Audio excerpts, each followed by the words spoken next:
신약 성경 마태복음 20장 1절부터 16절까지 우리 한 절 한 절 교독하도록 하겠습니다. 천국은 마치 품꾼을 얻어 포도원에 들여 보내려고 이른 아침에 나간 집주인과 같으니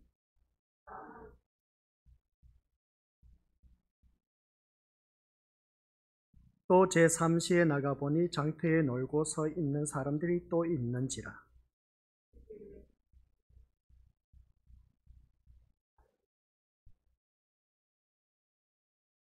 제6시와 제9시에 또 나가 그와 같이 하고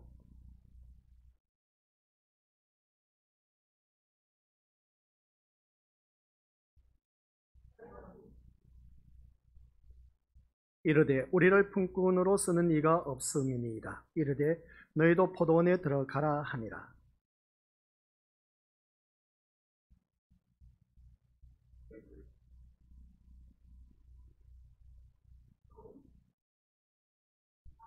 제11시에 온 자들이 와서 한 데나리온씩을 받거늘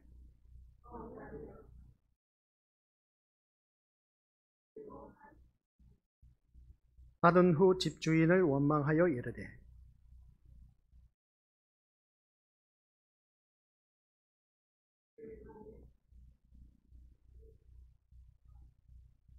주인이 그 중에 한 사람에게 대답하여 이르되 친구여 내가 내게 잘못한 것이 없노라. 내가 나와 한 데나리온의 약속을 받지 아니하였느냐.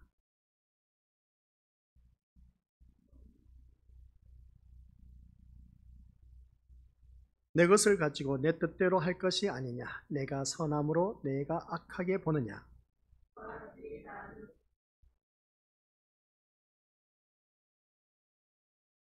아멘. 네, 이 말씀을 통해서 오늘 우리에게 주신 교훈의 제목 시작. 이 말씀은 하나님께서 주신 말씀을 통해서 천국과 품꾼이라는 제목으로 함께 은혜의 말씀을 나누도록 하겠습니다. 아버지 하나님, 오늘 또한 귀한 믿음의 자녀들 천국에 대한 소망이 있기 때문에 세상 모든 것 다 포기하고 다 단절시키고 오늘 주님 앞에 나왔습니다. 이 자리에 머리 숙인 모든 심령들이 천국 백성 되게 하옵소서. 예수님의 이름으로 기도드립니다. 아멘. 교회를 왜 다니십니까? 라고 물었을 때 한결같이 답변은 천국 가기 위해서요 라고 말한 것을 보게 됩니다. 그게 정답입니다. 그래서 주님께서 무엇을 먹을까 마실까 입을까 염려하지 말라. 이 모든 것들이 다 너희에게 있어야 할 것을 다 알고 계신다고 했습니다. 그러면서 하신 말씀이 너희는 먼저 그의 나라와 그의 의를 구하라. 하나님 나라와 의를 구하라고 하신 말씀을 보게 됩니다. 먼저 하나님 나라에 대한 소망을 갖고 있기 때문에 이 자리에 나와 앉아있는 우리 귀한 믿음의 심령들, 그렇습니다. 우리가 살다 보면 어느 한순간 죽음의 선을 넘어서 저 영원한 세계에 가게 되는데 그 영원한 세계가 천국과 지옥이 주어진다라는 사실입니다. 그래서 하나님을 믿는 믿음의 자녀들은 한결같이 다 천국에 이르러야 된다는 걸 꼭 기억하시고 오늘 본문 말씀 속에서 이제 천국과 품꾼에 대해서 이제 말씀하고 있는 것을 보게 됩니다. 그래서 이 말씀을 통해서 우리에게 주신 귀한 교훈이 뭔지, 오늘 이 품꾼 그리고 천국 이 포도원의 주인이 어떠한 마음을 가지고 이 품꾼을 불렀을까? 일꾼을 불렀다는 것이죠. 일꾼을 부르는데 보면 시간차가 있다는 것을 알 수가 있습니다. 거기에 대해서 우리가 묵상하면서 우리가 천국과 품꾼에 대해서 한번 말씀을 묵상해 보고자 하는 것입니다. 먼저 우리에게 주신 주제를 바라보면 포도원 일이 목적이 아닌 품꾼이었다는 것을 보게 됩니다. 포도원 주인은 분명히 품꾼을 불렀다면 그 포도원에 대한 일에 대한 목적이어야 되는데 목적이 아닌 품꾼이었다는 겁니다. 여기서 우리가 빨리 깨달아야 할, 캐치해야 할 말씀의 핵심인 겁니다. 어느 것에 우리가 초점을 맞추고 그것을 가지고 우리가 말씀을 바라보느냐가 참 중요한 겁니다. 그리고 오늘 말씀 쭉 살펴봤을 때 다들 잘 알고 계신 것처럼 이 포도원 주인은 한결같이 포도원에 대한 일이 아니었습니다. 시간차로 일꾼을 부른 그 모습을 통해서 알 수 있다는 것이죠. 그래서 이 말씀을 통해서 우리는 먼저 앞에서 살펴본 것처럼 베드로의 그 말이 있었습니다. 같이 읽어보도록 하죠. 시작. 우리가 모든 것을 버리고 주를 따라 싸운데 그런즉 우리가 무엇을 얻으리까? 이 말에서 우리가 엿보는 것은 모든 것을 버리고 주를 따르는 것을 보상받을 자격이 있는 가치 있는 행동으로 여겼다는 것입니다. 그러면 오늘 이 자리에 앉아 계신 우리 믿음의 식구들 또한 세상 것 다 버리고 끊어버리고 이 자리에 나오셨습니다. 주님 앞에 나왔으면 우리 믿음들, 이 베드로의 고백과 오늘 우리들의 신앙의 고백과 같지 않습니까? 세상 것 포기하고 이 자리에 나와 앉아있다는 것은 내가 모든 것을 버리고 주를 따라 싸움나이다. 그러면 내가 무엇을 더 얻으리까? 그런 이 말씀, 뭔가 보상을 받을 자격이 있다라는 그런 것으로 우리가 행동으로 여길 수가 있다는 겁니다. 그래서 베드로는 예수님을 따름으로써 예수님과 함께하는 삶이 되었다 이런 것을 알 수가 있습니다. 그래서 하는 말씀이 마태복음 16장 16절 시작. 주는 그리스도시요 살아계신 하나님의 아들이시니이다. 이 베드로가 주님을 따르면서 고백한 말씀이었음을 보게 됩니다. 그럼에도 불구하고 무엇을 얻으리까? 라고 묻는 것은 예수님이 함께 하심의 의미를 모르는 것이고 단지 자신이 한 일의 가치에만 염두에 두고 있다는 것을 알 수가 있습니다. 이처럼 우리가 살아가는 삶 속에서 자신이 한 일에 대한 가치에 관심을 두면 그에 대한 적절한 보상을 받지 못할 때 그는 자신보다 상대적으로 적은 일을 한 사람이 자신과 같은 그 대우를 받을 때에 부당한 반발이 일어나게 마련이다 하는 것이었습니다. 누구든지 그렇습니다. 내가 이 사람보다 일을 더 많이 했는데 왜 똑같이 임금 수당을 주느냐는 것이죠. 반발이 일어날 수밖에 없다는 것이죠. 누구든지 그런 마음을 가질 수가 있습니다. 오늘 본문 말씀의 내용이 바로 그런 내용입니다. 그래서 이러한 인간적 계산이 천국에 해당하지 않음을 말씀하는 것이 고돈 품꾼 이야기이다 라는 말씀 내용입니다. 우리가 살아가는 모든 삶 속에서 인간적인 계산으로 생각하면서 하나님의 말씀을 받아들이다 보니까 이해가 안 되는 겁니다. 오늘 본문 말씀 속에서도 우리가 충분히 그것을 바라보았을 때 공감을 다 가질 수가 있습니다. 불평불만할 수밖에 더 있겠느냐는 것이죠. 그래서 예수님은 천국을 품꾼을 얻어서 포도원에 들여보내려고 이른 아침에 나간 집주인으로 비유하고 있다. 이것을 우리가 살펴볼 수가 있습니다. 그래서 집주인이 천국으로 비유된다면 집주인의 행동이나 말 하나하나는 천국이 무엇인가를 보여주고 있다라는 말씀이 되는 것을 알 수가 있습니다. 그래서 이런 아침에 나간 집주인은 먼저 하루 한 데나리온씩을 삭슬 주기로 약속하고 품꾼들을 포도원에 들여보내게 하면서 일을 하게 하는 것을 알 수가 있습니다. 그래서 일찍 나가서 보니까 일할 일꾼들이 이제 우리 용역회사라고 하죠. 그래서 보면 아침 일찍 새벽 꼭두 새벽에 많은 용역회사를 가보면 그 회사에 외국인들이 많이 있습니다. 우리나라 사람들 별로 볼 수 없습니다. 그 사람들은 일찌감치 가서 거기에서 이제 누가 날 써주기를 바라고 있는 것이죠. 그런 것처럼 우리 포도원 주인이 일찌감치 나가서 포도원 품꾼을 포도원에 들여보내서 일을 시키기 위해서 나갔습니다. 근데 주인이 다시 이제 말씀을 바라보니까 한 데나리온씩을 주기로 약속하고 하루의 품값인 겁니다. 오늘날 하루의 품값이 얼마인지 모르겠습니다. 12만 원, 13만 원, 15만 원. 이제 기능을 갖고 계신 분들은 뭐 25만 원까지, 35만 원까지 그렇게 말씀하신 것을 보게 되는데, 그런 그 모습 보면 엄청난 그 삭슬 받는 것을 보게 됩니다. 그때 당시에는 이 시대적 배경을 바라봤을 때 품꾼에게 주어진 한 데나리온씩을 주었다 이런 것을 보게 됩니다. 그래서 약속을 하고 일찌감치 나가서 이제 품꾼을 포도원에 들여보낸 것이죠. 그래서 삼시에 장터에 나가 보니까 놀고 있는 사람들이 있어서 그들에게 상당하게 주리라고 약속하고 포도원에 들여보낸 것을 알 수가 있습니다. 유대인 시간이 우리의 시간과 이제 6시간 차이가 있습니다. 여기서 삼시라고 하면은 우리나라 새벽 3시지만은 우리 유대인들의 시계는 어떻습니까? 오전 9시를 말하고 있습니다. 6시간 차이 나이기 때문에. 놀고 있는 사람들을 포도원에 들여보내는 일은 6시와 그리고 9시 그리고 12시 오후 3시 계속해서 이어지는 것을 보게 됩니다. 그리고 마지막에 가서 제 5시 그러니까 오후 5시 우리나라 시간은 오후 5시인데 그 나라 시간으로는 11시 11시에도 나가보니까 여전히 일하지 못하고 놀고 있는 사람들이 있어서 그들까지도 포도원에 들여보냈다. 그러면 이 내용을 보면서 우리 믿음의 것들 뭔가 주인이 의도하는 바가 뭔지 우리가 눈치채야 된다는 것이죠. 오전 9시 그리고 또 12시 오후 3시 그리고 오후 5시에 일을 들여보내는 겁니다. 일꾼들을 들여보내면서 약속한 것이 뭐냐면 한 데나리온씩 약속을 하고 들여보냈다는 것이죠. 그런 모습을 바라보면 아니 포도원 주인이 좀 정신 나갔나? 라고 생각해 볼 수가 있습니다. 일의 목적이 있었다면 일찌감치 이제 3시, 9시에 모여있는 모든 사람들을 데리고 가서 포도원에 들여보냈을 겁니다. 그런데 주인이 그게 아니었습니다. 오전 9시 그리고 12시 정오가 되어서 나가서 또 있다 보니까 일꾼들 포도원에 들여보냈습니다. 오후 3시 참때 돼서 또 나가보니까 또 사람들이 있어. 또 들여보냈어. 마지막에 이제 하루 일과를 12시간 일을 했을 때 1시간만 남겨놓고 오후 5시인 것이죠. 1시간만 남겨놓고 이제 또 나가봤더니 그 사람이 있었던 겁니다. 그래서 그 사람마저도 일하러 들여보낸 겁니다. 여기에서 우리가 깨달아야 할 것이 바로 그겁니다. 포도원 주인의 목적이 어디에 있느냐가 참 중요한 것을 보게 됩니다. 일의 목적이 있는 것이 아니라 자기 농장에 있는 포도원 일하는 것에 목적이 있는 것이 아니라 포도원 일꾼에 대한 목적을 갖고 있다는 겁니다.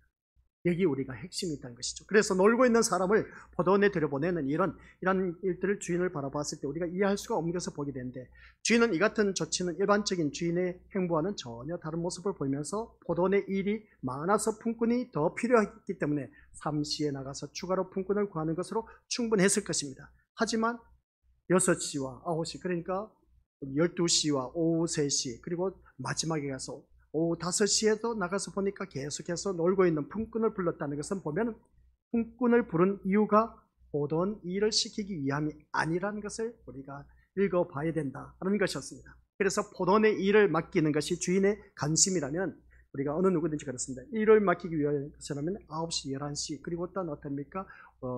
그렇게 나가서 부를 이유가 없었다는 겁니다. 그런 그 모습을 바라볼 때 유대인의 하루는 6시까지, 오후 6시까지 일하는 것. 오늘 우리나라도 똑같습니다. 6시 일 되면 일꾼들은 손 놔버립니다. 일 더 안 합니다.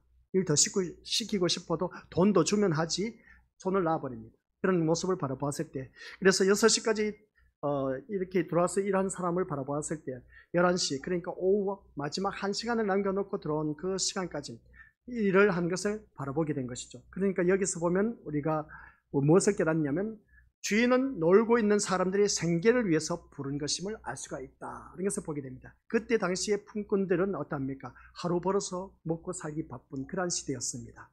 그러다 보니까 누가 나를 써주기만 해도 감사할 일이었습니다. 그런 그 모습 볼 때, 그러니까 이 주인은 부른 것을 볼 때에 그 자비의 마음으로 부른 것이다. 이런 것을 알 수가 있습니다. 하루 벌어서 하루 먹고 사는 일꾼들에게 그날 일을 하지 못한다는 것은 곧 그들에게는 양식을 구할 수 없기 때문이다 하는 것을 보게 된 것이죠. 그래서 이 주인은 어떻습니까? 이 포도원 품꾼들의 하루 벌어서 먹고 사는 것에 거기에 대해서 양식을 구할 수 있도록 하기 위해서 불렀다는 것을 알 수가 있습니다. 그러면 이 말씀을 보면서 우리가 계산을 해야 되지 않습니까? 하루 종일 일을 했으니까. 근데 이상한 품삯 계산을 하고 있는 주인을 보게 된 겁니다. 이 이상한 품삯 계산을 어떻게 하고 있느냐? 우리가 생각했을 때는 분명히 먼저 들어온 자, 나중 온 자, 분명히 약속한 대로 한다는 식을 약속했는데 이제 주인의 품삯 계산은 우리가 생각한 것과 달랐다는 겁니다. 그래서 품꾼들은 언제 부름을 받았든 그들 모두는 주인이 불러주는 은혜를 입었습니다. 불러주니까 얼마나 고마운지 몰라. 그러니까 가족 식구들 생계 유지를 계속해서 이어갈 수가 있었던 것을 보게 됩니다. 그러니까 주인이 포도원 품꾼으로 불러준 덕분에 가족들의 하루 생계는 걱정하지 않아도 된다는 그런 말씀입니다. 그렇다면 이제 부름을 받은 품꾼들에게 있어야 할 것은 무엇일까? 라고 했을 때 그것은 주인이 품삯을 계산하는 가정에서 드러난다는 말씀 내용입니다. 그래서 포도원 주인이 청지기의 품꾼들을 불러서 어떻습니까? 나중 온 자부터 시작해서 먼저 온 자까지 삭을 주라고 지시합니다.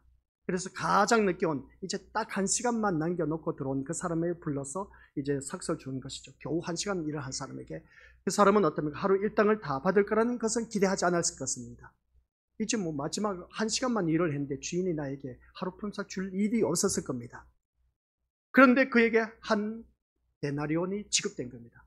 하루 품삯을 받은 겁니다. 야, 그러면 이 사람은 진짜 횡재한 것이죠. 얼마나 기쁘고 즐겁겠습니까? 그 품꾼의 놀람과 주인에 대한 고마움이 어떠했는가를 우리는 상상할 수가 있음을 보게 됩니다. 1시간만 일을 했는데 나에게 이 하루의 품삯을 주다니 주인님 너무나 고맙습니다 하면서 인사를 몇 번씩 했을 겁니다. 그리고 또한 이 말씀을 보면서 가장 늦게 온 사람이 한 데나리온을 받는 것을 본 다른 품꾼들은 자신들은 일을 더 많이 했으니까 한 데나리온보다는 더 많이 받을 것이라는 기대를 했을까 안 했을까? 분명히 했다는 것이죠. 하고도 남습니다. 하지만 모든 품꾼에게 지급된 품삯은 한 데나리온이었습니다. 그러면 여기에 대해서 우리 믿음의 것들 불평불만이 나오겠습니까? 안 나오겠습니까? 백발백중이지. 마지막 1시간 일한 사람에게 한 데나리온 주고 나는 아침 일찍부터 와서 일을 했는데 햇볕에서 그러니까 일을 했는데도 불구하고 한 데나리온을 받는다면 이건 너무나 불공평하다는 것이죠. 불평불만 할 수밖에 없었습니다. 그래서 먼저 와서 일을 많이 한 품꾼들은 주인에게 무슨 말을 하느냐? 시작.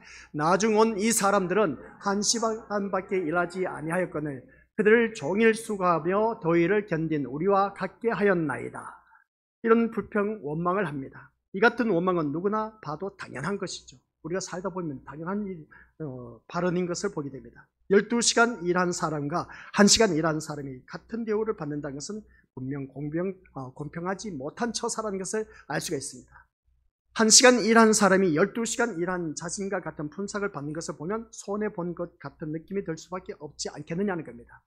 이것은 우리도 다르지 않다는 겁니다. 똑같은 그런 마음을 갖고 있습니다. 누구든지 다들 이런 마음을 갖고 있는 것이죠. 그래서 자본주의 사회에서는 능력에 따른 차별적 대우가 있기 마련인 겁니다. 그게 바로 질서란 것이죠. 어떤 질서가 있느냐? 일한 만큼 받게 되어 있습니다. 이 자본주의 사회는. 그래서 요즘은 어떻습니까? 예전에는 우리가 어떤 회사에 취직해서 3일 일하고 어떻습니까? 다른 직장에 가버렸습니다. 그러면 3일 일한 것에 대해서 대부분 받을 생각을 안 했습니다. 요즘 같은 경우는 그러다가는 어떻습니까? 노동부에 곧바로 이제 신고가 들어갑니다. 일한 것에 대해서 값을 지불하라는 것이죠. 그런 것을 바라봤을 때 3일 일해도 자기에게 주어진 그 할당량이 지급된다는 겁니다. 예전엔 그렇지 않았습니다. 미안해서도 그냥 받을 생각지도 안 하고 그냥 그런데 요즘은 그렇지 않냐고 내가 하루를 일해도 이틀을 일을 해도 3일을 일을 해도 어떻습니까? 그 일한 만큼 받게 되는 것이 오늘 우리들의 사회의 모습인 겁니다. 만약 이 사회가 12시간 일한 사람과 1시간 일한 사람을 같이 대우했다면 어떤 사태가 벌어졌을까? 요즘 같으면 곧바로 어떻습니까? 뭐가 일어나죠? 데모가 일어날 수밖에 돼 있겠습니까? 뭐 두말할 것도 없이 주인을 향해서 사장을 향해서 어찌 그럴 수 있느냐고 하면서 막 노발대발할 겁니다.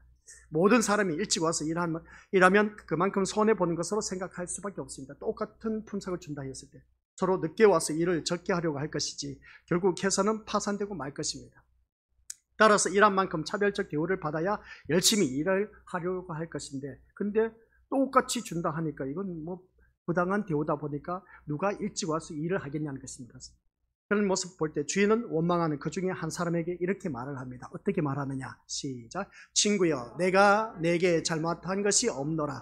내가 나와 한 데나리온의 약속을 하지 아니하였느냐? 내 것이나 가지고 가라. 나중 온 이 사람에게 너와 같이 주는 것이 내 뜻이니라. 내 것을 가지고 내 뜻대로 할 것이 아니냐? 내가 선함으로 네가 악하게 보느냐? 이 말을 하니까 할 말이 있어야 말이죠. 주인의 말을 들어보면 주인이 잘못한 것은 전혀 있다 없다? 없어. 일찌감치 불러서 너 나하고 약속을 하자. 오늘 들어가서 너 포도원에 들어가서 일하면 내가 한 데나리온의 품삯을 주겠다. 그랬더니 어떻습니까? 좋다고 들어가서 일을 했습니다. 근데 마지막 일한 사람, 1시간 일한 사람에게 똑같은 품삯을 주다 보니까 나는 이제 먼저 들어왔으니까 많은 품삯을 주겠지 했는데 안 줬다는 겁니다. 그러다 보니까 원망 불평하는 겁니다. 근데 이 말씀을 보니까 그렇습니다. 다시 말씀 보여주시기 바랍니다. 이 말씀을 보니까 뭐라고 했습니까? 내 것 가지고 내가 하는데 너가 무슨 상관이냐는 겁니다. 주인의 말을 들어보면 주인이 말한 것은 틀린 것이 없다는 것이죠. 주인이 애당초 약속한 것은 한 데나리온이었고 품꾼은 약속한 일당을 받았습니다. 주인이 누구에게 얼마를 주든 그것은 주인의 돈을 주인이 뜻대로 사용하는 것이기 때문에 품꾼이 간섭할 이유가 있다 없다? 없습니다. 그런데 먼저 온 사람은 나중 온 사람이 자신과 동일하게 받는다는 것에 대해서 참지를 못하고 원망, 불평을 쏟아붓는 것을 보게 됩니다. 분명 먼저 온 사람과 늦게 온 사람과의 수고는 다르다는 겁니다. 먼저 온 사람은 늦게 온 사람보다 더 많은 수고를 했고 땀을 흘렸습니다. 그러나 노동의 차이는 있지만 같이 읽어보도록 하겠습니다. 시작. 주인은 노동의 차이를 보고 삭슬 계산한 것이 아니라는 것이 중요합니다. 이게 바로 천국의 개념입니다. 아시겠습니까? 천국의 개념이 뭐라고요? 노동의 차이를 보고 계산한 것이 아니다. 그러면 노동의 차이가 뭐겠습니까? 내가 교회에서 열심히 헌신, 봉사, 충성했는데 그러면 주인으로부터 더 많은 상급을 받을 것이다. 이제 그런 생각 누구나 다 가질 수가 있음을 보게 됩니다. 그런데 여기서 말씀하고 있는 것은 우리 미리 봤듯 천국은 우리 어느 누구든지 그렇습니다. 노동의 차이를 보고 삭설 계산한 것이 아니라는 것이 천국입니다. 오늘 이 말씀의 핵심인 것입니다. 주인이 노동의 차이를 보고 삭설 계산한다면 1시간 일한 사람은 한 데나리온의 12분의 1을 받아야 할 그런 삭치였습니다. 그렇다면 먼저 온 사람은 만족했을 것입니다. 너 뒤늦게 와서 1시간만 일을 했으니까 하루 12시간 했으니까 12분의 1만 받으면 돼 하고 주인이 그렇게 줬으면 먼저 온 사람들은 원망불평이 있었다 없었다? 없었다는 겁니다. 그래서 늦게 온 사람보다 더 많은 삭설 받음으로 말미암아 먼저 와서 많이 일을 한 수고에 대한 정당한 보상을 받았다는 기분이 들 것이기 때문입니다. 그러다 보니까 원망불평할 수가 없어. 그런데 마지막에 1시간 일한 사람에게 똑같은 품삯을 줬다 보니까 이건 도저히 참을 수가 없다는 겁니다. 그래서 성경 말씀이 우리에게 주신 교훈이 있습니다. 같이 읽어보도록 하죠. 시작. 먼저와 나중이 없는 천국. 먼저와 나중이 없는 천국입니다. 천국, 우리 미래 어떤 먼저 된 자, 나중 되고 나중 된 자가 먼저 된다. 마지막 절에 나와 있는 것을 보게 된 겁니다. 그러니 이 말씀을 보면 먼저와 나중이 있다 없다? 천국은 없다는 겁니다. 그러면 이 말씀을 듣다 보니까 이제 감을 잡으셨을 겁니다. 품삯에 비유하는 그 주인을 바라봤을 때 주인은 누구고 품삯은 무엇을 의미하고 한 데나리온은 똑같이 주어졌다는 것을 바라봤을 때 먼저 온 자나 나중 온 자나 똑같이 주어졌다. 천국은 먼저 나중이 없다라는 겁니다. 이러한 계산법이 적용된 것이 바로 천국의 상이 다르다라는 논리입니다. 그러니까 많은 사람이 천국의 상이 다르다는 것을 당연하게 여긴 것은 누구든지 다들 그렇게 생각하고 있습니다. 저도 그렇게 생각했고, 그래서 많이 일하고 많이 수고하고 많이 헌신했으면 그만큼 더 많은 보상을 받게 된다는 계산법이야말로 우리 사람의 속성과 일치되기 때문에 그렇습니다. 그런데 오늘 본문 속에서는 그게 아니야. 많이 일한 사람, 적게 일한 사람 똑같이 보고 있다는 겁니다. 오늘날 현대교회가 천국의 상이 다르다는 것을 강조하다 보니까 일한 만큼 차별적인 대우를 받고 말함으로써 또한 교인들의 경쟁심을 자극하게 되고 좀 더 많은 수고를 끌어내기 위해서 노림수가 있음에도 우리가 어느 누구든지 각 교회들마다 부인할 수가 없다는 겁니다. 그래서 모든 품꾼에게 동일한 삭설 지급했다는 소문이 퍼지면 앞으로 포도원을 운영하는 데 곤란이 생길 수도 있다는 것을 알 수가 있습니다. 그래서 먼저 부름을 받아 일하기보다는 나중에 부름을 받으려고 일부러 어떻습니까? 늦게 시장터에 일꾼 모이는 자리에 늦게 나갈 수도 있음을 보게 됩니다. 먼저 부름을 받았다고 해도 부지런히 일하려고 하지 않을 수가 있다는 겁니다. 그럼 여기서 우리가 생각해 보자는 겁니다. 품꾼입니다. 주인이 나가서 보니까 일찍 나와 있는 사람을 포도원에 들여보냈습니다. 나중에 가서 보니까 마지막 1시간 남겨놓고서도 그 사람을 들여보냈습니다. 이 주인을 바라보니까 늦게 온 사람에게도 똑같은 동일한 은혜로 어떻습니까? 하루 품삯을 주네? 이걸 알고 보니까 이제 나도 나중에 나가야지. 나중에 나가서 1시간만 일하고 하루 품삯을 받아야지. 그런 마음을 갖겠습니까? 안 갖겠습니까? 누구든지 다들 가질 수가 있습니다. 못하면 일찍 나갔냐는 것이죠. 근데 우리가 믿음의 것을 생각해 보시기 바랍니다. 이 품꾼들을 바라보면 하루를 벌어서 가족 식구들 생계를 유지해 나갈 수밖에 없었습니다. 이 품꾼이라고 했을 때 이 시대적 배경을 바라보면 품꾼은 하루 벌어서 먹고 살기 바쁜 그런 시대였습니다. 우리도 그런 때가 있었지 않습니까? 그러면 이 품꾼들이 저 포도 주인이 분명히 일찍 온 사람 나중 온 사람 똑같이 품삯을 주니까 그래 난 내일은 늦게 나가야지 하고 늦게 나왔습니다. 늦게 나왔는데 그 주인이 안 오면 어떻게 하겠습니까? 우리 미리 왔을 때 안 나오면 주인이 품꾼을 구하러 안 나오면 어떻게 하겠냐는 것이죠. 그러니까 우리 성경 말씀을 바라보면 한 가지만 생각하면 안 됩니다. 여러 가지를 생각할 수 있어야 돼요. 분명히 이런 생각을 갖는 사람이 있다니까요. 오늘 이 자리에 앉아 계신 우리 고스들 이 말씀을 들으면서 그러면 나도 나중에 늦게 나가야겠네. 마지막 1시간 남겨놓고 그때 나가서 일을 해야겠다. 그때 주인이 안 나오면 어떻게 하겠냐는 것이죠. 나를 쓰시려고 하는 주인이 안 나오면 그날 공치지 않습니까? 그 말씀을 하고자 하는 것입니다. 그래서 우리 믿음의 것들 이 말씀을 들으면서 나도 교회 일찌감치 나온 자가 있고 뒤늦게 나오신 분이 있습니다. 최근에 나온 우리 믿음의 식구들 또한 있지 않습니까? 그러면 똑같이 천국이 우리에게 주어지네. 이럴 줄 알았으면 나도 지금까지는 실컷 놀다가 뒤늦게 난 교회 나올 걸. 그런 생각 갖겠습니까? 안 갖겠습니까?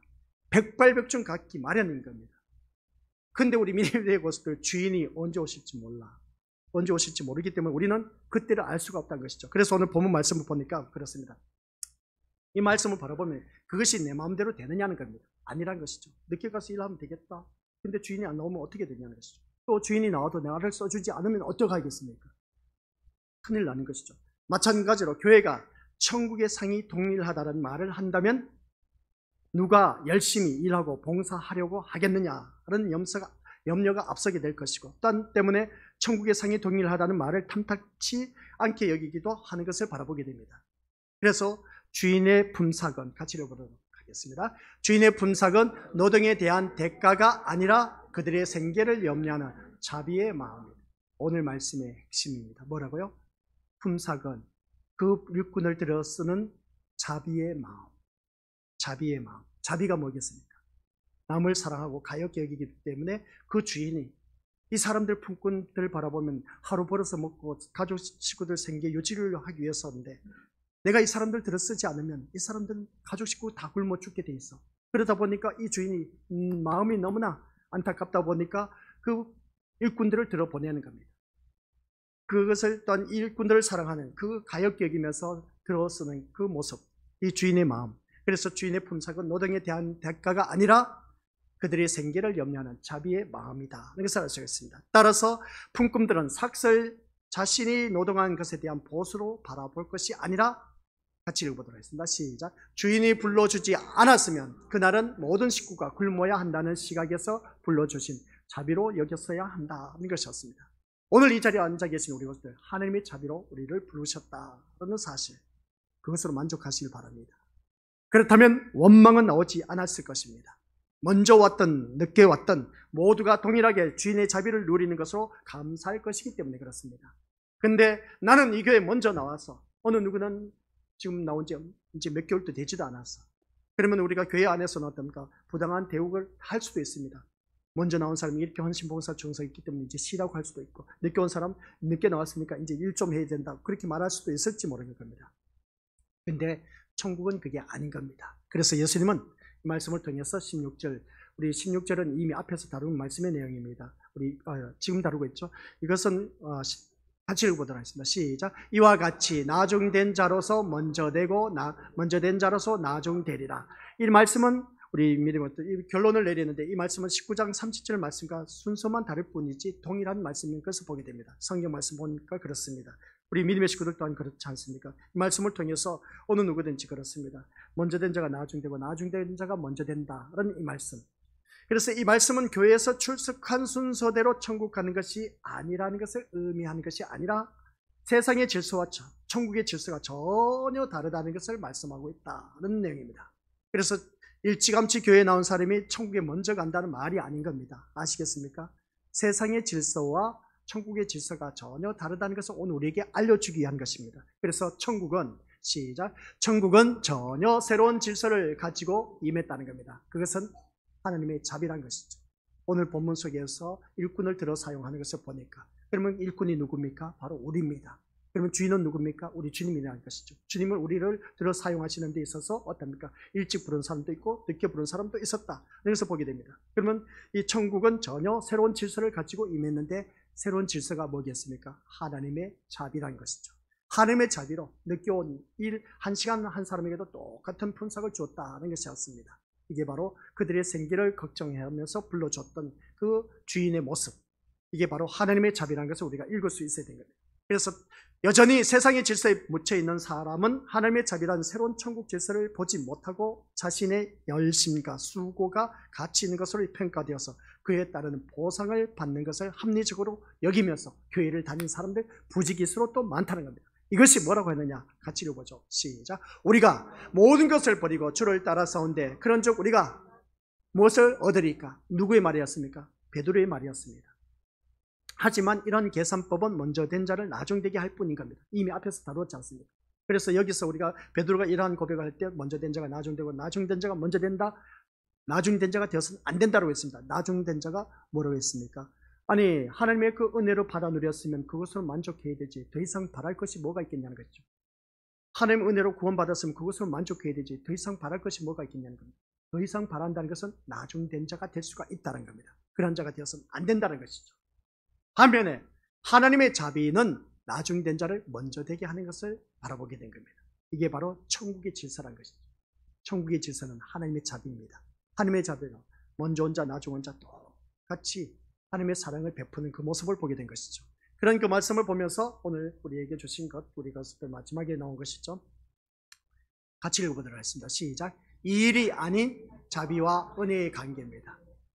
이 포도원 주인은 이 일에 중점을 둔 것이 아니라 그 주인의 자비와 또한 은혜의 관계에 있다는 것을 알 수가 있습니다.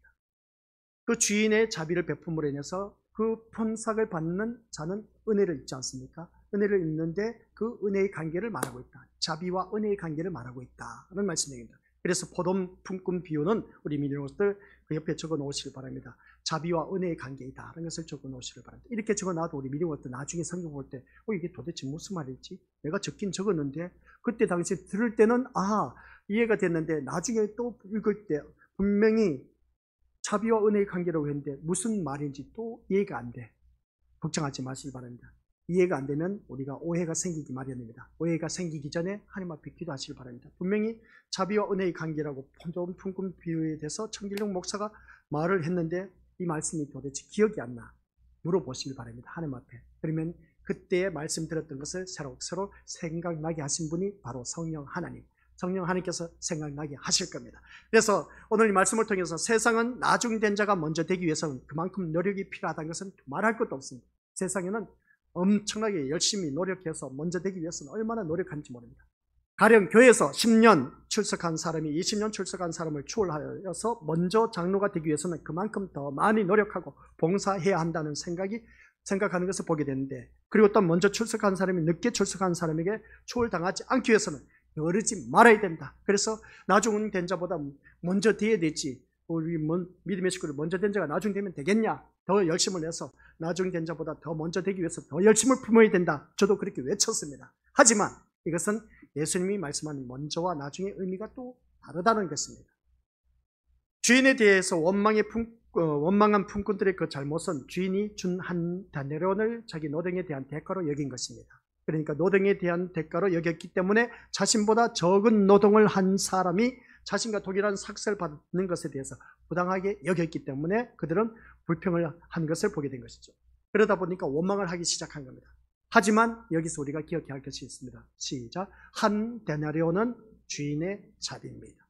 먼저 온 사람이나 나중 온 사람이나 한 데나리온 준 것은 주인의 마음이었습니다. 내 것을 가지고 내가 마음대로 하는데 너가 뭐냐? 이런 것이 없던 것이죠. 그래서 주인의 자비로 말미암아 베풀어 준 것을 보게 된 것이죠. 자비로 오늘 이 시간 우리 믿음의 식구들 부름을 받았습니다. 자비에 의해서 한 데나리온이 주어진 것이다 라는 말씀 내용입니다. 나에게 한 데나리온이 주어졌다는 것이죠. 쉽게 표현하면 구원인 것입니다. 애당초 노동을 조건으로 부르지 않았다는 것이죠. 우리 주인은.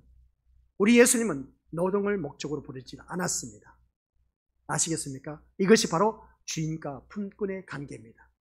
주인과 품꾼의 관계. 노동의 조건으로 부른 것이 아니다라는 것이죠. 우리와 예수님의 관계를 말하고 있습니다. 그러니까 주인과 품꾼의 관계는 예수님과 우리와의 관계를 말하고 있습니다. 우리는 그래서 같이 읽어보죠. 시작. 예수님과 노동을 조건으로 한 관계에 있지 않다라는 말씀입니다. 예수님과 노동을 조건으로 한 관계에 있지 않다. 아시겠습니까? 이렇게 말하니까 도대체 무슨 말씀이지? 같이 읽어보도록 하겠습니다. 시작. 일한 만큼 보상을 받는 관계에 있지 않고 자비와 은혜의 관계에 있습니다. 오늘 이 자리에 앉아 계신 우리 것들, 내가 일한 만큼 우리가 어느 누구든지 그것으로 인해서 우리 믿는 것들 보상을 받는 관계에 있는 것이 아니다라는 것. 하나님의 전적인 자비와 은혜의 관계에 있다라는 사실, 이걸 제대로 아시기 바랍니다. 하나님의 자비와 은혜가 아니면 우리가 이 자리에 있을 수가 없어. 내가 뭐 잘났다고. 안 그러겠습니까? 그래서 우리가 다시 시작. 우리가 무엇을 받는 것은 우리가 한 일에 대한 보상이 아니라 자비이고 은혜입니다. 아시겠습니까? 우리가 무엇을 받는다는 것은 하나님의 은혜이고 자비인 겁니다. 내가 받아 누리는 것은 하나님의 자비고 은혜입니다. 내가 잘나서 우리 믿는 것들 내가 뭔가 해서 이루어져서 받아 누리는 것 보상이 아닌 겁니다. 너희에게 주는 것은 하나님의 절대적인 자비이고 은혜라는 사실. 그런데 교회를 다니면서 그러지 않습니까? 이런 생각이 듭니다. 누구는 은혜 참 많이 받는데 나는 왜 은혜를 받지 못하지? 누구는 은혜를 많이 받아서 저렇게 잘 먹고 잘 사는데 왜 우리 집은 이렇게 혹한 날 간당간당하게 어렵게 살아가고 있는지 몰라. 이런 생각 들지 않습니까? 우리 믿음의 것들 품꾼의 비유를 제대로 보시기 바랍니다. 여기서 우리에게 깨달아야 할 것은 나에게 주어진 것은 하나님의 자비이고 은혜입니다. 그러면 하나님께서 나에게 많은 자비를 베풀어 주셨네, 많은 은혜를 부어주셨네. 그럼 우리는 어떻게 해야 되겠습니까? 더 감사하면서 살아가야 되지 않습니까? 그런데 오늘 본문 속에서 바라보니까 내가 주님 앞에서 더 열심히 살아가는데 헌신, 봉사, 충성을 했습니다. 그런데 나중에 품삯을 주는 걸 바라보니까 똑같이 줘버리네. 원망 불평하기 시작한 겁니다. 왜 그럴까? 왜 그런 불평 불만이 생길까?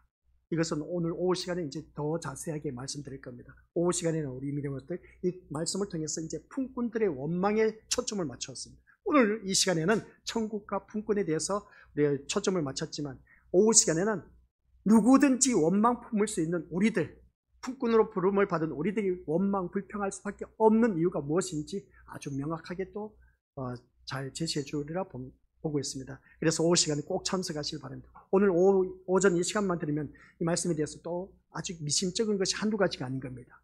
그래서 우리가 오늘 말씀을 통해서 기억해야 할 것은 오늘 또한 보상이 아니라 우리 믿음으로들 이 자리에 앉아 계신 하나님의 자비고 은혜라는 것을 꼭 기억하시길 바랍니다. 이런 점에서 부자 청년의 잘못은 영생을 선에 대한 기준을 두고 실천의 대가로 여긴 것을 알 수가 있습니다.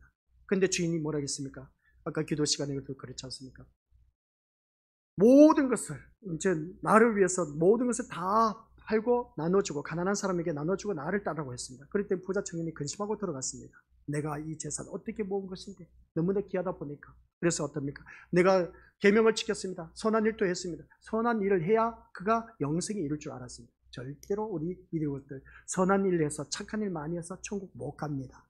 타 종교에는 그렇게 외칠 수 있을지 모르지만 그러나 우리 기독교는 그게 아닌 겁니다. 착한 일, 선한 일을 해서 천국 못 갑니다. 예수님을 인해서 우리가 천국 들어갈 수 있다는 것이죠.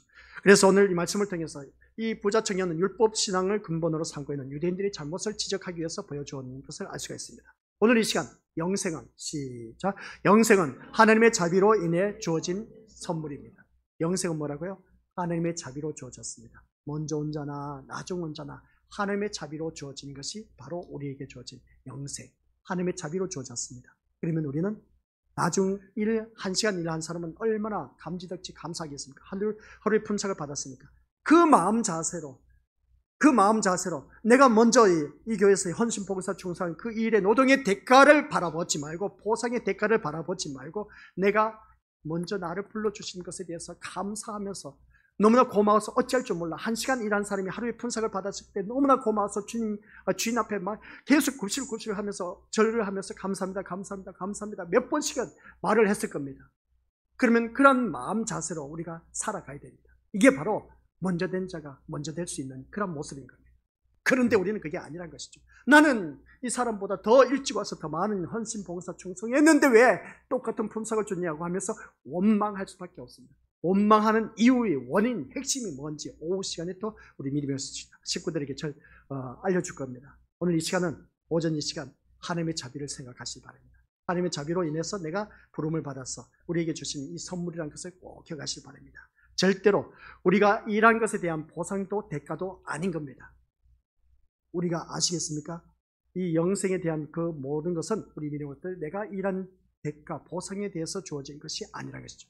하나님의 자비로 인해서 주어진 겁니다. 오늘 품꾼의 모습을 바라봤을 때, 본에 들어가서 일한 모습을 볼 때, 1시간 일한 사람도 그 한 데나리온의 품꾼을 삭슬 받았습니다. 이것은 곧 하나님의 자비라는 것이죠.